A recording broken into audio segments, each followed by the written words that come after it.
paz do Senhor para todos. Amém. Vocês estão bem quietinhos, mas eu não sei se foi porque vocês ouviram o que eu ouvi nesta noite. Quem aqui já ouviu Deus falar? Deus já falou aqui nesta noite. Amém, Jussiara. Rafa, lê um texto, queridos, que a gente nunca poderá esquecer. Nós somos pecadores. É verdade que somos pecadores perdoados, redimidos, regenerados, mas a gente precisa ter esse entendimento de quem nós somos. Porque se nós andarmos nesta vida alheios a esta verdade, nós fazemos Deus mentiroso. E quando o Rafa leu esse texto, me deu vontade de ler um comentário que tem aqui na Bíblia. E eu vou pedir permissão para isso. A comunhão com Deus. E ela está relacionada a esse versículo 9 do capítulo que Rafa leu, de 1 João, que diz assim: se confessarmos os nossos pecados, Ele é fiel e justo para nos perdoar os pecados e nos purificar de toda injustiça. O crente verdadeiro não é aquele que esconde seus pecados, nem os justifica, mas os que confessa a Deus. Eu vou repetir para você entender. O crente verdadeiro não é aquele que esconde seus pecados, nem os justifica, mas o que os confessa a Deus para receber perdão e purificação. Às vezes a gente tem um pecado, algo que a gente comete, seja na atitude, seja no pensamento, seja até na vontade. Porque nós temos uma natureza e essa é inclinada para o pecado. E nós às vezes sentimos vontade, provenientes dessa natureza caída. E a gente esconde, muitas vezes esconde de nós, lutamos contra isso. Mas nesta noite, meus queridos irmãos, o Senhor está chamando você que está aqui. Ele está chamando a mim, Rafa. Porque se eu e você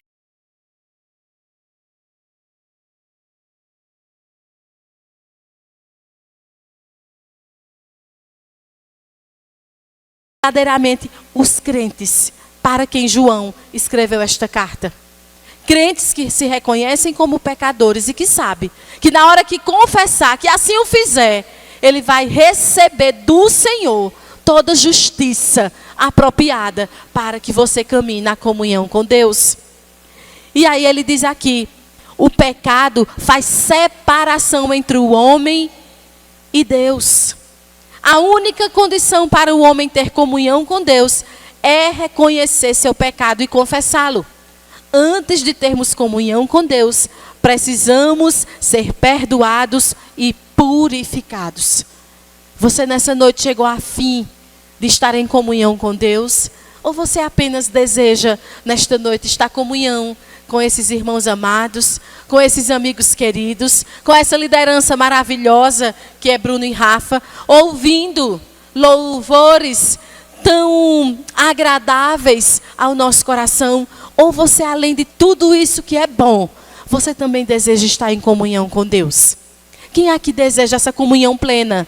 Quem aqui precisa dessa comunhão plena?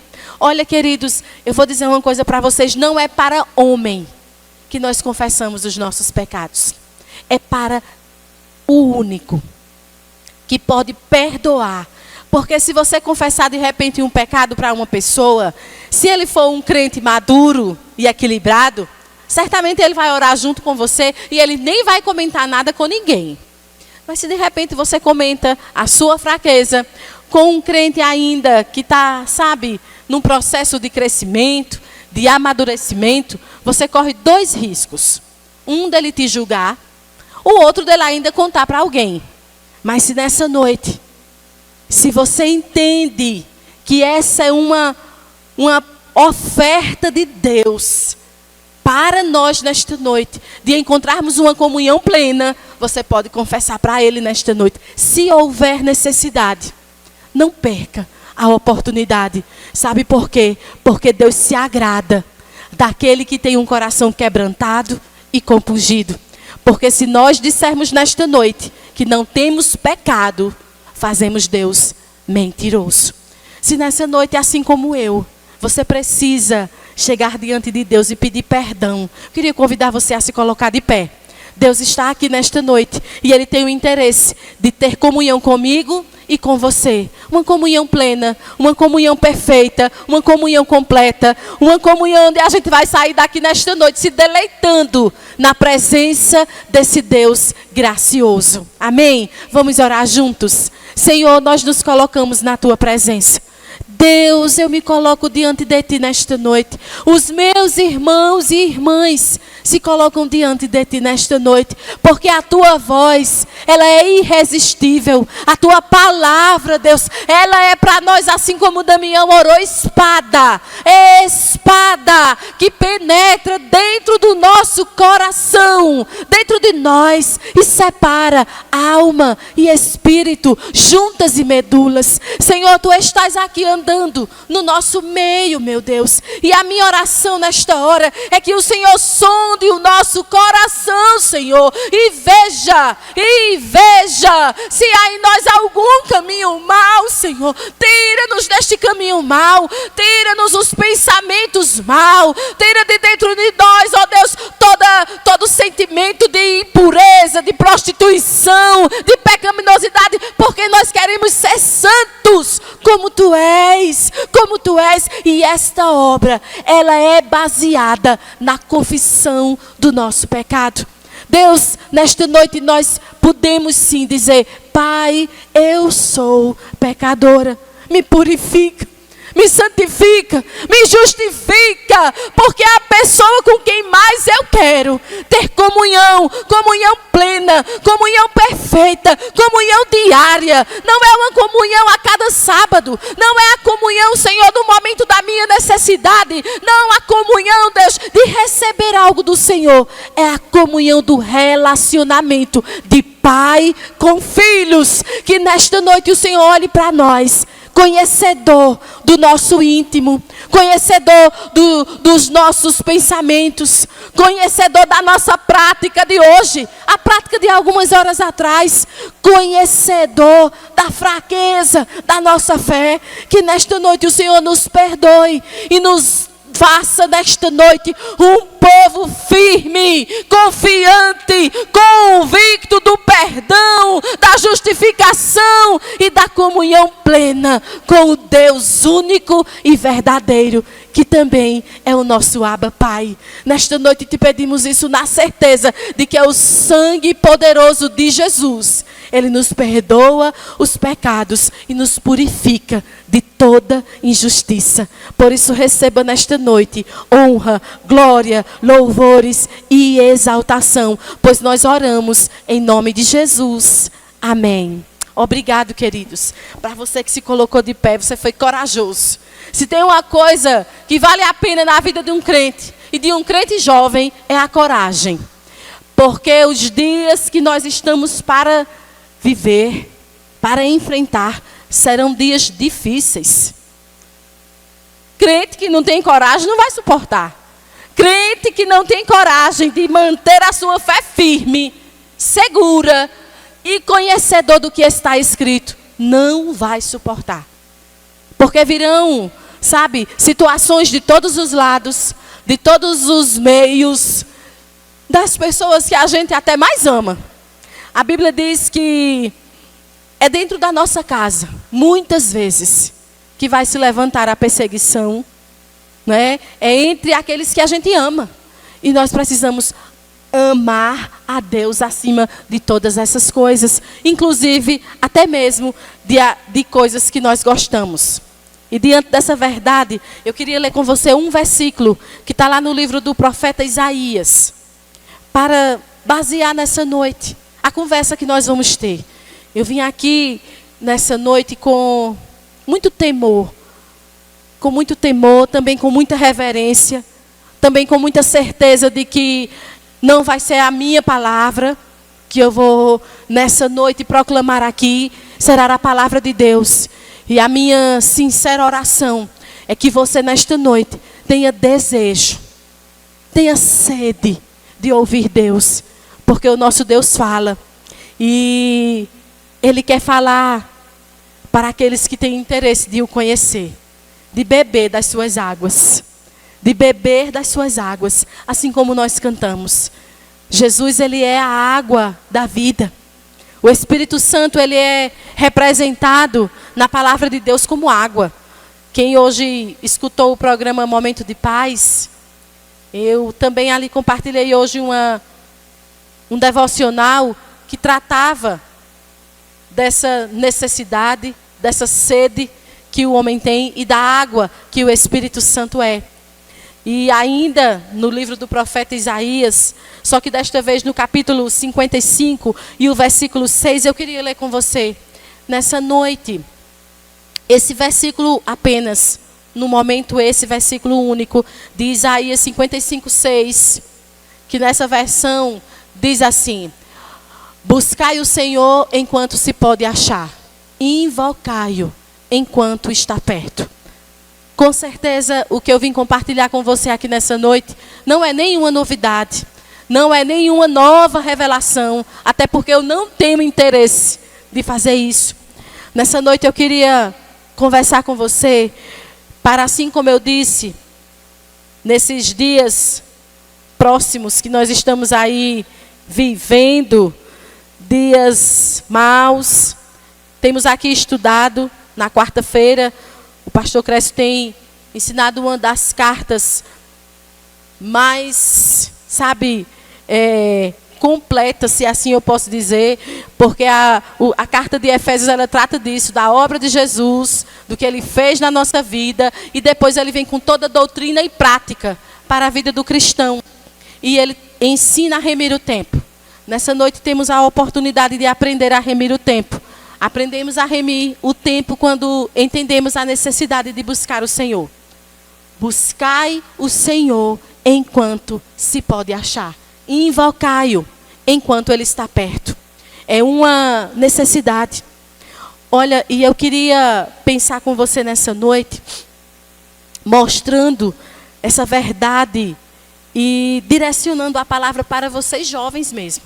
A intenção é tratar com você, que é a igreja até a volta de Jesus, que vai, daqui uns dias, vocês não terão mais o pastor Crécio conduzindo a juventude. Será um de vocês.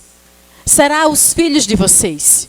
Até a volta de Cristo, nós entendemos que a igreja continuará avançando. Amém? Você entende que a igreja continuar parando? Nada vai parar a igreja. Nada vai parar a igreja. E nós precisamos ter essa certeza de que a igreja não é a igreja do futuro. Essa igreja precisa ser preparada no presente para os dias futuros. Então é por isso que o Senhor nos chama. E eu queria, nessa noite, pensar com você a respeito de duas perguntas. O que espera a igreja? Ou seja, qual é a sociedade que a igreja terá que enfrentar? A pergunta é, o que é que a igreja enfrenta? O que é que a igreja vai enfrentar? O que é que espera a igreja? O que é que você imagina que tem para você nos dias próximos? Aí nós estamos num mundo dominado pelo maligno. A Bíblia nos ensina isso, irmãos. O mundo jaz no maligno. O sistema é corrompido, o sistema é caído e nós estamos inseridos nele. O que é que nos espera? A outra pergunta é, o que se espera da igreja? Você sabia que tem pessoas que estão esperando de nós, que somos a luz do mundo e o sal da terra, posições, um testemunho firme, uma vida comprometida? E eu vou repetir para você. O que se espera da igreja? O que é que a sociedade, vamos tratar aqui de forma bem íntima, caruaruense, espera de cada jovem que está aqui nesta noite? Você pode aí, é uma pergunta de retórica, você não vai me responder, claro, mas você precisa pensar sobre isso. Nós precisamos pensar. A Bíblia garante que nós somos embaixadores de Deus nesta terra. Não pense que a sua vida ela é alheia ao tempo e ao lugar que você está inserido. Deus colocou você em um lugar com um propósito. E nós não podemos esquecer isso. Não podemos esquecer. Você não é obra do acaso. Ainda que o seu contexto familiar faça você pensar assim. Mas você não é. Você não é. Você é feitura de Deus, obra dele, criado para as boas obras. E a gente precisa pensar nisso. E a igreja do amanhã depende dos jovens de hoje. Depende dos jovens de hoje. Depende que você seja alguém tão comprometido, tão apaixonado por Jesus, que o seu desejo seja sempre buscar a Ele enquanto você pode achar. Vai chegar um tempo, é uma profecia bíblica que diz isso, que a gente vai procurar pão e a gente não vai encontrar. E a gente pode pensar nessa profecia até mesmo de um tempo de perseguição, onde a gente não vai ter acesso a essa palavra que tanto nos alimenta. Quem aqui neste dia, hoje, já estamos às 19 horas, quem aqui hoje já se alimentou dessa palavra? Quem aqui hoje já se encheu desse alimento? Temos acesso à palavra pelo telefone, eu estou aqui mesmo usando o meu esboço no telefone. Tenho a Bíblia também, várias versões, assim como vocês. De repente tem alguns até que estão manuseando a sua Bíblia através do seu aparelho celular. Mas você já imaginou em um tempo que você não vai ter mais acesso a isso? Imagine aí, chegar esse tempo em que a igreja enfrentará algumas coisas. Se você não tiver acesso ao seu smartphone, a sua Bíblia aí que pega até quando você está, né, desconectado das redes de Wi-Fi, imagina o que é que você tem dentro de você. O sábio Salomão diz que nós devemos atar as leis do Senhor ao nosso pescoço. Veja como nós precisamos, nesta noite, ter o nosso coração rendido. Porque Deus está dizendo para você, jovem, para mim ainda, que a igreja do amanhã depende de nós.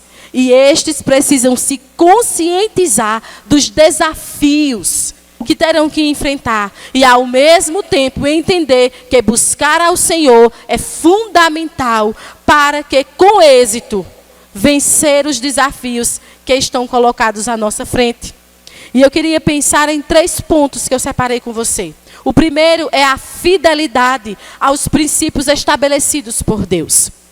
Deus estabeleceu em sua palavra alguns princípios fundamentais, através dos quais o homem possa ter comunhão com Ele. E para o jovem, especificamente, existem 2 princípios.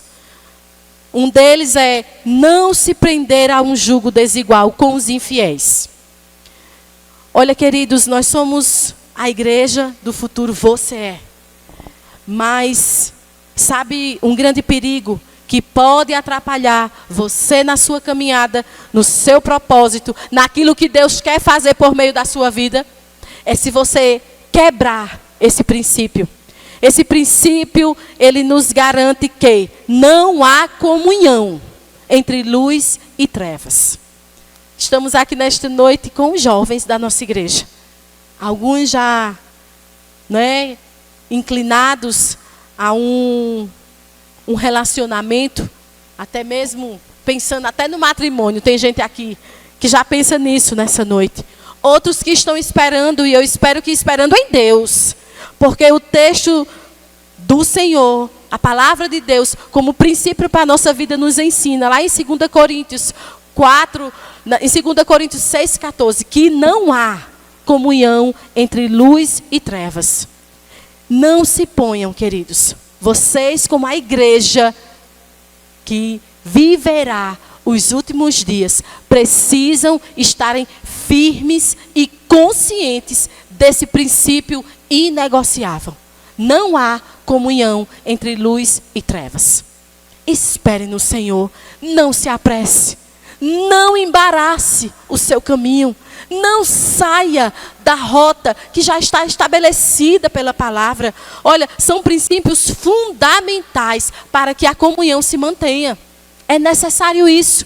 E eu queria nessa noite que você entendesse. Eu não vim aqui para lançar nenhum peso para o coração de vocês e também não vim aqui brincar. Eu vim nessa noite com uma palavra séria, uma palavra verdadeira e que para a vida daqueles que estão atentos, ouvindo e recebendo, ela vai produzir produzir uma vida abençoada, frutífera, onde você será muito abençoado. Que nessa noite você não permita que nada impeça você de ouvir o que Deus tem para falar. Porque não é sobre mim que eu estou falando. É sobre o que Deus tem para você. E o que Ele tem para você são planos de paz, pensamentos de paz, para te dar o fim que você deseja. E eu posso deixar um exemplo de alguém que não entendeu isso. Sansão. Sansão foi consagrado desde o ventre. Era nazireu de Deus. Quem aqui é consagrado ao Senhor? Quem aqui é consagrado? Só temos ali 2. Quem é consagrado aqui ao Senhor? Nós somos, queridos. Se você é crente, se você entregou sua vida a Jesus, você é consagrado a Ele. Você precisa entender que essa palavra é para você. Sansão era consagrado, nazireu de Deus. Ele não podia fazer algumas coisas, Deus tinha dado. Eu queria que, Gabi que está ali, eu não estou vendo, por favor, Gabi, eu estou com alguns textos e eu vou pedir que quem tiver aí que eu não estou enxergando, é tu mesmo, né? Amém. Coloca para mim aí Juízes, por favor, 13:5. Eu estou com alguns textos e a gente vai ler junto, para que a gente possa compreender tudo que nessa noite o Senhor quer tratar conosco. Olha, antes da gente ler ali, eu queria dizer uma coisa para vocês. Eu não tenho nenhuma intenção de chegar aqui para vocês e tratar de um assunto que não tenha nenhuma relevância para o futuro da igreja. A minha filha está aqui, sentada nessa noite. Tudo o que eu mais quero é que a minha filha entenda, assim como cada um que está aqui nesta noite, que Deus é Senhor da nossa vida e que o que Ele tem de propósito para nós é algo extraordinário, mas que para desfrutarmos disso, primeiro é necessário crer, depois é necessário conhecer. E é por isso que eu trouxe nessa noite muitos textos bíblicos. Eu não vou falar de outra coisa com você que não seja a palavra, e que o seu coração seja desejoso de aprender com o Senhor nessa noite. Veja o que aconteceu com Sansão. Veja quem ele era. Diz o texto: porque engravidarás e terás um filho, sobre a cabeça dele não passará navalha, porque o menino será nazireu, nazireu de Deus, desde o ventre da sua mãe, e começará a libertar Israel do domínio dos filisteus. Você que é consagrado ao Senhor, você que é consagrado, você tem um propósito de pregar a mensagem da cruz, o evangelho, que é o poder de Deus para salvar o perdido. Lembre-se que você foi chamado para isso, para proclamar as boas novas de salvação. E o outro ponto, além do jugo desigual, é não ceder à tentação da prostituição ou fornicação. E eu queria que Gabi lançasse aí para a gente Efésios 5:5 e Apocalipse 21:8. Apocalipse 5:5, Efésios, 5:5, diz assim: porque bem sabeis que nenhum devasso, ou impuro, ou avarento, que é idólatra, tem herança no reino de Cristo e de Deus. Apocalipse 21:8. Vamos ler o outro. Mas, quanto aos covardes, incrédulos, abomináveis, homicidas, adúlteros, feiticeiros, idólatras e todos os mentirosos, a sua parte será no lago ardente de fogo e enxofre, que é a segunda morte. Olha o que esse texto fala para quem cede à tentação da prostituição e da fornicação. E eu tenho um exemplo de alguém que não se rendeu a isso. Um jovem como muitos de vocês, José do Egito, era escravo. Lá em Gênesis 39:1, diz que ele não cedeu. Em Gênesis 39:1 diz que ele não cedeu.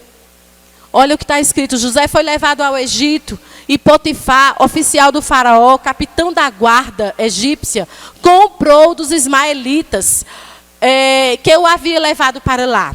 Veja, ele foi levado como escravo, chegou àquela situação E nós podemos ver ainda, Gabi, nesse mesmo capítulo, o 7 e o 8, o que aconteceu.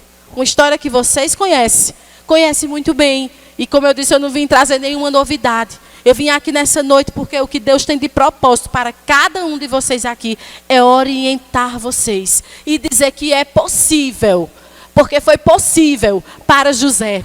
E aconteceu que depois dessas coisas, que a mulher de Potifar, do seu senhor, pôs os olhos em José e lhe disse: deita-te comigo. O compromisso que José tinha de fidelidade não era apenas com o seu patrão. Hoje nós iríamos usar essa expressão, não é? Não era apenas com o seu patrão, era com o Senhor. Vocês entendem, juventude Bet Shalom? Com quem é que vocês têm compromisso? Para guardar os corpos de vocês, para não serem seduzidos, atraídos, nem cederem às ofertas, às propostas de quem quer que seja. Nessa noite, o Senhor quer dizer para você que o seu compromisso precisa ser estabelecido com o Senhor. José, tinha compromisso com Deus. No verso 9, Gabi, por favor, desse mesmo capítulo, diz isso. Ele tinha um compromisso. Ninguém é superior a mim nesta casa. Ele não me negou nada, a não ser a ti, porque és mulher dele. Como poderia eu cometer grande mal e pecar contra meu Deus?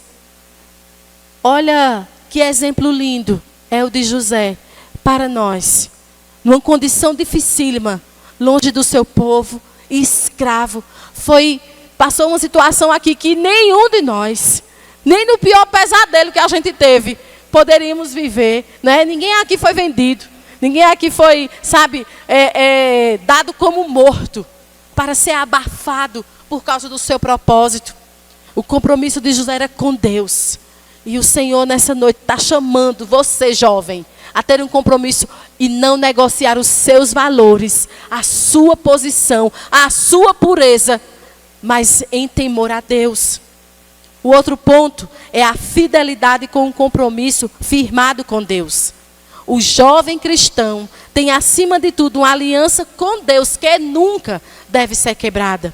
Enquanto mantém-se esta aliança, Deus é fiel em nos guardar e manter-vos de pé diante de todas as barreiras que se levantem contra nós. Enquanto você estiver firmado em aliança com Deus, há uma garantia de segurança para você. Há uma garantia de segurança. E a gente vê isso na vida de Daniel, Sadraque, aqueles amigos que foram levados cativos. Vocês também conhecem a história de Daniel. Eu não preciso narrar essa história todinha aqui, nem ler para vocês. Mas o que eu queria pensar com você é, o primeiro ponto que devemos observar é, para quebrar o compromisso que eles tinham com Deus, foram-lhe mudados os nomes. A primeira coisa que acontece numa quebra de aliança é quando a gente é a perca da identidade. Lembra que eles mudaram os nomes, né? O nome de Daniel é meu juiz. Depois, quando ele chegou lá na Babilônia, o nome dele passou, na sua tradução, a ser Bel, te proteja. Ananias, que significa Jeová é gracioso, passou a ser Sadraque, ordem de Acu. Veja como o nome mudou. Eles queriam que a identidade desses jovens fossem alteradas, sua aliança fosse quebrada com o Deus eterno. Azarias, que significa Deus é meu ajudador, passou a ser chamado de Abdenego, servo de Nego. Você já imaginou? A primeira coisa é essa, é tirar a identidade. A quebra da aliança começa quando você perde a sua identidade.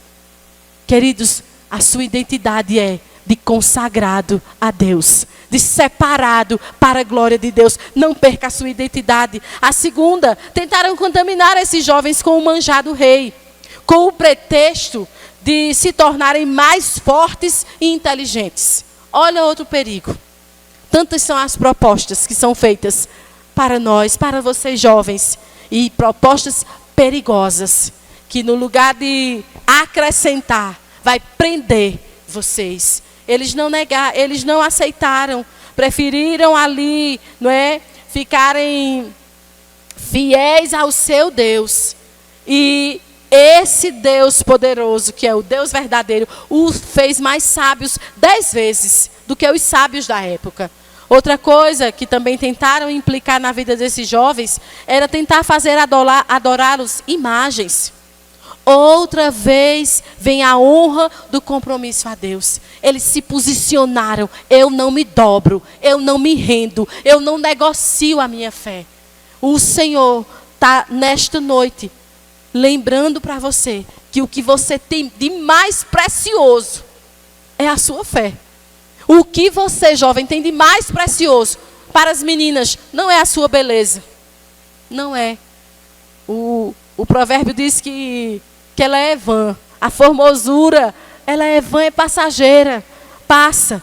E, abrindo um parêntese aqui, as mulheres que não têm, entendimento, nem conhecem a verdade, têm aí feito e usado recursos de todo tipo para se manterem jovens. E o que é que a gente tem visto? Quem sabe me dizer? Esses dias eu vi uma famosa, que eu não sei nem o nome daquela mulher, meu Deus. Irreconhecível. Na tentativa de manter o seu padrão de beleza, as mulheres estão enlouquecendo. Elas estão se deformando. Elas estão... Me perdoe, é na live que a gente está, né? Mas eu vou dizer. Olha, elas estão virando bicho. Eu vi uma figura lá, dessas famosas, que eu digo: misericórdia, o que é que essa mulher está pensando? O nariz não parece mais nariz. O rosto dela tem um formato que, aqui no Nordeste, existe o chamado rosto redondo, rosto comprido. O daquela mulher não é nada disso. Nem é comprido, nem é redondo. Você já imaginou? Queridos, como a gente precisa lembrar o que você, moça linda que está aqui nessa noite, tem de mais precioso. Não é a sua beleza, é a sua fé. Esse mesmo texto declara isso. Que a mulher que teme ao Senhor, essa sim será louvada. E que com a sua fé, o Senhor lhe acrescente sim beleza, saúde, delicadeza, gentileza. E para vocês, rapazes, não pense que a força que vocês precisam é apenas a força física. Vocês precisam da força que vem de Deus. Que aqui neste lugar, vocês que estão aqui, jovens, tenham e recebam força de Deus para fazer vocês homens firmes, que não se vendem, que não se corrompem, que não se rendem a nenhum tipo de oferta. Daniel foi assim, não se dobrou. O que é que pode levar você a se dobrar? O que é que causa, temor em você, que possa levar você a se dobrar? Fuja.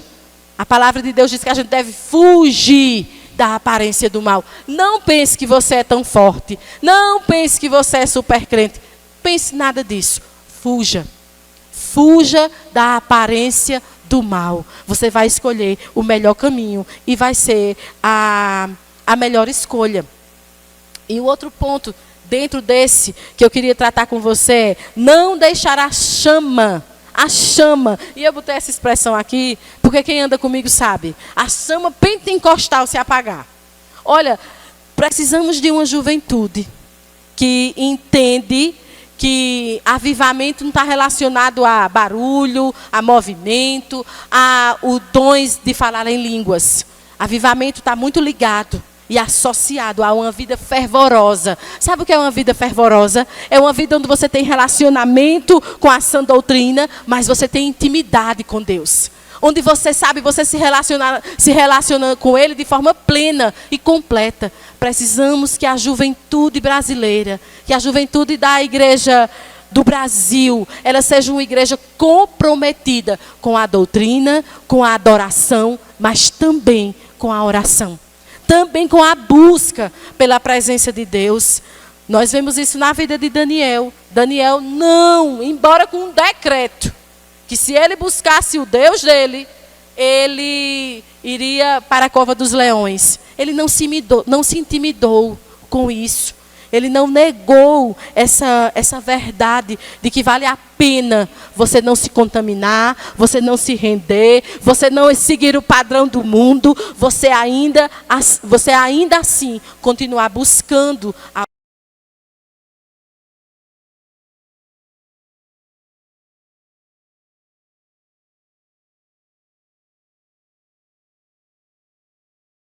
5,19.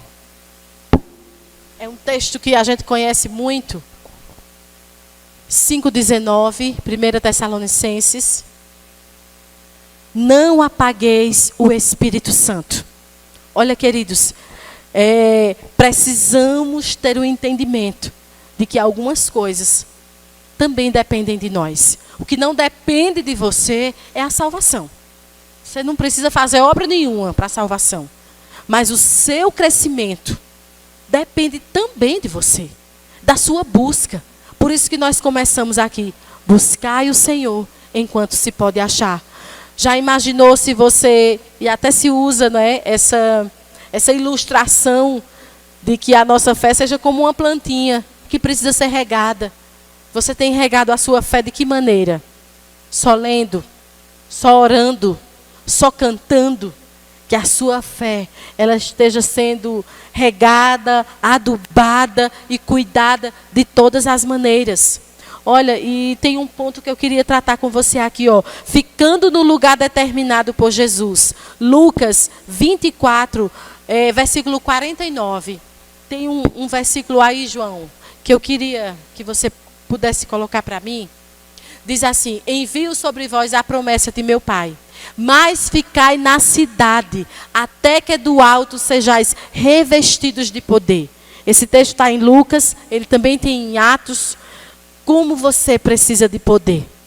O poder que você tinha ontem não serve para hoje. O que você viveu de experiência, de intimidade com Deus ontem não serve para hoje. Tem outro texto que diz também que devemos ser perseverantes na oração e na súplica. Atos 4:31. Se você puder colocar aí.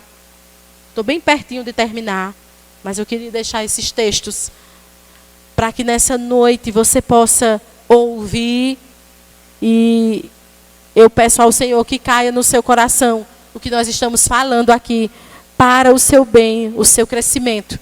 E quando terminaram de orar, o lugar em que estavam reunidos tremeu.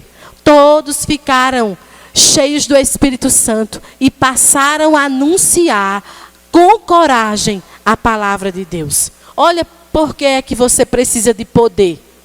Porque se você não tiver o poder do Espírito, você nem coragem para anunciar a palavra tem. Nem coragem para cumprir o seu chamado você terá. Precisamos ter uma vida de oração assídua, real e verdadeira. Mantendo profunda comunhão com o Espírito Santo. Efésios 5:18. Por favor, João. Efésios 5:18. Mantendo uma comunhão profunda com o Espírito Santo. E não vos embriagueis com o vinho, que leva à devassidão, mas enchei-vos do Espírito Santo. Aqui estudamos quarta-feira, o pastor disse isso. É necessário que seja hoje, amanhã e sempre. Enchei-vos, enchei-vos, enchei-vos. Você aqui tem pedido isso ao Senhor? Olha, não precisa você levantar a sua mão. É necessário que você compreenda. Assim como eu disse, a salvação não precisa da ajuda de nenhum de nós. Ela é mérito de Cristo, favor de Cristo. Agora tem outras coisas que a gente precisa pedir a Deus. Uma delas é para ser cheio do Espírito Santo. Senhor, me enche com o Espírito Santo. Talvez nas suas orações você está esquecendo desse ponto. E nessa noite eu vim aqui para lembrar você, para trazer a sua memória esclarecida a necessidade de você, jovem, pedir para ser cheio do Espírito Santo. E o ser cheio do Espírito Santo aqui não está relacionado ao que a gente tem visto, né, num grupo de pessoas que tratam o enchimento do Espírito Santo como apenas ação externa. Esse enchimento do Espírito Santo, ele é algo que acontece sim, de dentro para fora, não de fora para dentro. Que comece no seu coração nesta noite um enchimento, um transbordar do Espírito Santo. Que não seja só no sábado, que não seja só no momento que você precisa, mas que seja diário, que a cada dia, que a cada amanhecer você deseje ser cheio do Espírito Santo. Você deseje transbordar do Espírito Santo. E concluindo essa nossa conversa, jovem, é tempo de buscar o Senhor. Diante de todos esses desafios, que eu apresentei para você, que foram colocados aqui para nós, sabemos que buscar ao Senhor com todo o nosso coração, com certeza seremos fiéis aos princípios estabelecidos por Deus. A responsabilidade que temos em testemunharmos ao mundo e aos parâmetros estabelecidos pelo Espírito Santo para sermos uma igreja preparada para o grande dia do nosso Senhor Jesus Cristo. Nessa noite, o que eu vim trazer para você aqui é só a lembrança de que nós precisamos estar preparados para nos encontrarmos com o Senhor. O Senhor vem buscar uma igreja, meu querido jovem, uma igreja adornada, uma igreja ataviada, sem mácula, sem rugas, sem manchas, irrepreensíveis. Vocês sabem o que significa a palavra irrepreensível? Não se acha nesta igreja motivo de repreensão. Se o Senhor Jesus, nesta noite, aparecesse de forma visível para todos nós que estamos aqui, Ele encontraria em você, Ele encontraria em mim motivo de repreensão. O Senhor encontraria em você nesta noite algo que Ele poderia dizer: por isso eu te repreendo. O Senhor Jesus encontraria, se Ele entrasse aqui por estas portas nesta noite, Ele encontraria nessa igreja algum motivo de repreensão. Ele vem buscar um povo preparado, um povo que compreende quem Ele é, o que Ele fez e o que está preparado para os que nele confiam. A minha oração nesta noite é que você tenha ficado de ouvidos abertos para o que o Senhor falou ao seu coração. Eu não trouxe aqui uma palavra minha, eu trouxe aqui a palavra de Deus, com o propósito de fazer de você, assim como está escrito lá em 2 Timóteo, pelo apóstolo Paulo, quando ele preparava Timóteo, aquele jovem pastor, e ele dizia assim, toda a Escritura é inspirada por Deus e útil para o ensino, para a correção, para a exortação e para a educação na justiça, a fim de que o homem de Deus seja perfeito. Tudo isso que nós lemos nesta noite tem um propósito de fazer você perfeito e perfeitamente habilitado para toda boa obra. Amém?